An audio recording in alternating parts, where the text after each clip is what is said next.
Welcome back. Iran نے امریکہ اور خلیج تعاون کونسل کے مشترکہ اعلامیے کو مسترد کر دیا. ایرانی وزارت خارجہ نے جی سی سی اور امریکہ کے مشترکہ اعلامیے کو مداخلت اور اشتعال انگیز قرار دیا. کہا امریکہ کو خلیجی ملکوں کی امن و سلامتی کی کوئی پرواہ نہیں. امریکہ نے علاقائی فوجی اڈے استعمال کر کے خلیجی ممالک کی سلامتی کو نظر انداز کیا. جی سی سی ممالک کے تحفظ سے متعلق امریکی دعوے حقائق کے برعکس ہیں. ایران نے خلیجی ممالک سے مطالبہ کیا کہ وہ جوہری ہتھیاروں سے پاک مشرق وسطی کی تجویز کی حمایت کریں. امریکہ ایرانی فنڈ سے اپنے کسانوں سے اناج خریدے گا. صدر ٹرمپ نے زراعت سے متعلق ایگزیکٹو آرڈر پر دستخط کر دیے. وائٹ ہاؤس میں تقریب سے خطاب میں صدر ٹرمپ نے کہا زرعی شعبے میں نئی جدتیں لائیں گے. امریکہ جلد ایرانی فنڈ سے گندم، سویا بین اور مکئی خریدے گا. ایران کی فوجی صلاحیت ختم کر دی. ایران کو جوہری ہتھیار رکھنے کی اجازت نہیں دے سکتے. ایران کو ایٹمی ہتھیار مل گئے تو پہلے ہی گھنٹے میں استعمال کرنا شروع کر دے گا. We cannot let Iran have a nuclear weapon, and we're not going to let that happen. So we did that. They will not have a nuclear weapon, and they've agreed to that, 100% agreed to that. We will, but the strait is open.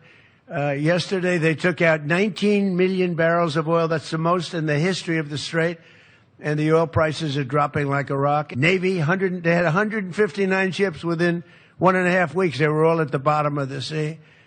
And then I have to listen to the fake news. Oh, they're much better today than they were then. These people are crazy. Balochistan کے علاقے کوہلو اور گرد و نواح میں ایک ہی دن میں 3 بار زلزلہ آیا.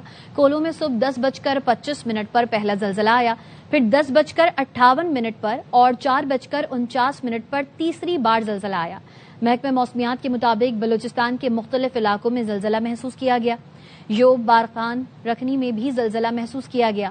زلزلے سے کسی جانی اور مالی نقصان کی اطلاع نہیں ملی. زلزلے کا مرکز کوہلو سے 60 کلومیٹر دور شمال مشرق تھا. زلزلے کی شدت 5.1 اور گہرائی 17 کلومیٹر ریکارڈ کی گئی.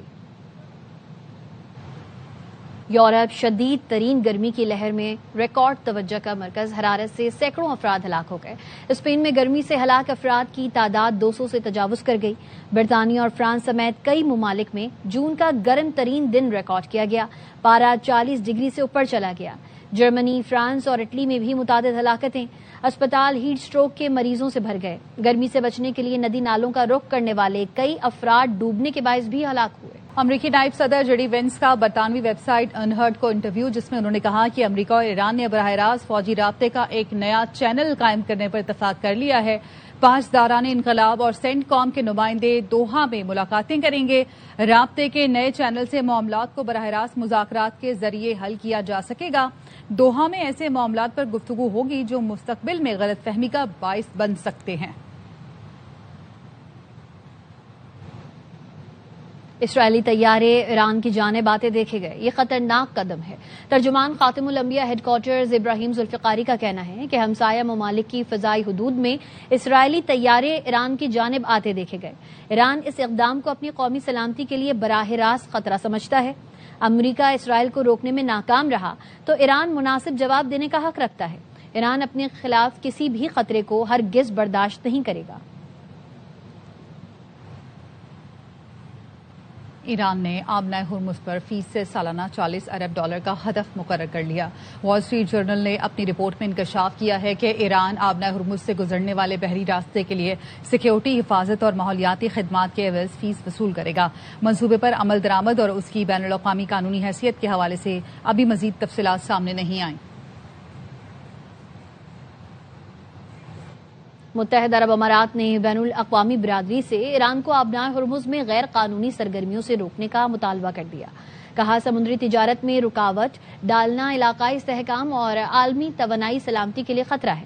متحدہ عرب امارات نے آبنہ ہرمز کو بہتر صورت کھلا رکھنے اور محفوظ اور آزادانہ نقل و حرکت برقرار رکھنے پر زور دیا. متحدہ عرب امارات کی وزیر مملکت لانا نصیبہ نے خلیج تعاون کونسل اور امریکہ کے مشترکہ وزارتی اجلاس میں شرکت کی. اجلاس میں ایران کے حالیہ اقدامات اور خطے کی صورتحال پر تبادلہ خیال کیا گیا. اماراتی وزیر مملکت نے کہا خلیجی ممالک کی شمولیت کے بغیر دیرپا سیکیورٹی ممکن نہیں. ایران کے حملوں کے نتائج سب سے زیادہ خلیجی ممالک نے بھگتے. متحدہ عرب امارات کے بعد عراق نے بھی اوپیک سے علیحدگی کا اشارہ دے دیا. عراقی حکام نے اوپیک سے مطالبہ کیا کہ عراق کے تیل کی پیداوار کے کوٹے میں خاطر خواہ اضافہ کیا جائے, ورنہ عراق کے پاس تمام آپشنز موجود ہیں. عراق کا جولائی کے لیے اوپیک کا مقرر کردہ پیداواری کوٹہ یومیہ 43,78,000 بیرل ہے. آبنائے ہرمز میں رکاوٹوں کی وجہ سے ہونے والے نقصانات کے پیش نظر عراق نے اسے ناکافی قرار دیا. عراقی وزارت تیل نے اوپیک سے علیحدگی کی خبروں کو حکومتی موقف قرار دینے کی تردید کی ہے. لندن میں بھی یوم عاشور مذہبی عقیدت و احترام سے منایا جا رہا ہے. لندن کی امام بارگاہ شہدائے کربلا سے جلوس برآمد ہوا. ہمارے نمائندے فرید قریشی اس وقت جلوس میں موجود ہیں, ان سے صورتحال جانتے ہیں. بتائیے گا فرید. میں آج شدید گرمی ہے اور عزاداران حسین اس گرمی میں بھی شہدائے کربلا امام بارگاہ سے نکلے جلوس برآمد ہوا اور اس وقت ایک پارک کے اندر موجود ہیں. یہ جلوس واپس امام بارگاہ کی طرف رواں ہے اور ماتم کیا گیا. یہاں پر جو عزاداران ہیں انہوں نے ماتم کیا. یہاں پر زلزلہ بھی برآمد ہوا اور جو ذاکرین ہیں انہوں نے فلسفہ شہادت امام حسین کا ذکر کیا اور انہوں نے کہا کہ قتل حسین اصل میں مرگ یزید ہے. اسلام زندہ ہوتا ہے ہر کربلا کے بعد ہے اور بڑی تعداد میں یہاں پر مرد و خواتین اور بچے جمع ہیں جو امام حسین کو یاد کر رہے ہیں. قربانی کو یاد کیا جا رہا ہے.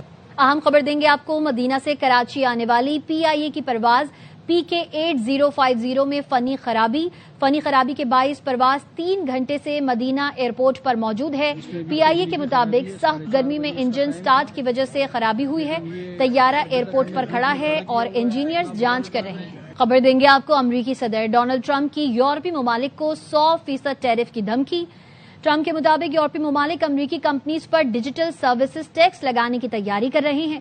جو بھی ملک یہ ٹیکس نافذ کرے گا اس پر 100% ٹیرف عائد کریں گے. 100% ٹیرف فوری طور پر نافذ ہوگا. امریکی صدر ڈونلڈ ٹرمپ کا انتباہ, یہ ٹیرف تمام موجودہ اور مستقبل کے تجارتی معاہدوں پر بھی فوقیت رکھے گا. امریکہ کے مفادات کے خلاف اقدامات برداشت نہیں کیے جائیں گے.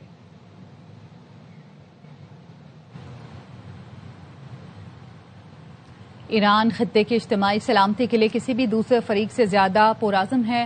ایرانی وزارت خارجہ کے مطابق GCC کا سب سے بڑی خلاف ورزی کرنے والے سے تحفظ مانگنا تلخ تضاد ہے. اسماعیل بقائی کا کہنا ہے جنوبی پڑوسیوں نے مسلمان پڑوسی کے خلاف جارحیت کی, بین الاقوامی قوانین کی خلاف ورزی کی. پڑوسیوں نے اپنی سرزمین ایران کے خلاف استعمال کرنے یا میزائل داغنے کی اجازت کیوں دی؟ خلیجی ممالک اربوں ڈالر کے جدید ہتھیاروں کی خریداری اور ذخیرہ اندوزی پر کیوں خاموش ہیں؟ تباہ کن ہتھیاروں کی دوڑ کا کوئی دفاعی جواز نہیں ہے. خطے کے ممالک صہیونی وجود کے پے در پہ حملوں, فلسطین, لبنان, شام پر قبضے کو کیوں نظر انداز کرتے ہیں؟ پڑوسی ممالک اسرائیل کی جوہری ہتھیاروں اور بین الاقوامی نگرانی سے باہر ہونے پر کیوں خاموش ہیں؟ ایران کی روایتی دفاعی صلاحیتوں کو خطرے کے طور پر پیش کیا جا رہا ہے. ایران کی فوجی صلاحیتیں عوام کے جائز دفاع کے حق کی ضمانت دیتی ہیں. ایران کی دفاعی صلاحیتیں خطے میں امن و استحکام کو بھی یقینی بناتی ہیں. ایران کی قومی سلامتی اور وقار غیر GCC کا سب سے بڑی خلاف ورزی کرنے والے سے تحفظ مانگنا تلخ تضاد ہے. جنوبی پڑوسیوں نے مسلمان پڑوسی کے خلاف جارحیت کی. چین اور بنگلہ دیش کے درمیان تعلقات کے نئے دور کا آغاز. دونوں ممالک نے آبی وسائل کے انتظام میں تعاون بڑھانے پر اتفاق کیا. ترجمان چینی وزارت خارجہ کا کہنا ہے چینی صدر شی جن پنگ کی بیجنگ میں بنگلہ دیشی وزیر اعظم طارق رحمان سے ملاقات میں چین بنگلہ دیش شراکت داری مزید مضبوط بنانے پر اتفاق ہوا. ملاقات میں آبی وسائل کے انتظام, واٹر گورننس اور پالیسی تعاون بڑھانے پر بھی تبادلہ خیال کیا گیا. اس کے ساتھ ہی نیوز بلیٹن سے فی الوقت اتنا ہی. دیکھتے رہیے ARY نیوز.